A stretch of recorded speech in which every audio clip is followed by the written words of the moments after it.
2 cup চা, 3টে cigarette. কথা দিলাম তোমায়। আসো না এবার, বসো আমার পাশে।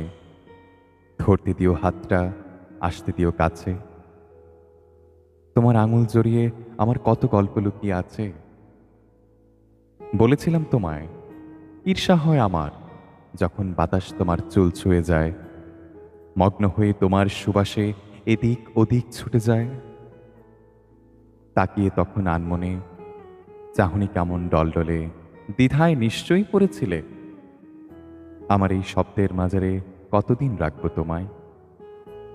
আগলে আপন আঙিনায় শীতল তোমার গাল ধরে শান্ত করার প্রতিষ্ঠাতে বলে উঠলাম আবার, ঈর্ষা আজ মগ্ন এই বাতাস আঁকড়ে ধরে উষ্ণ অনুভবে আচ্ছন্ন করছি তোমায়। ভালোবাসি তোমায়।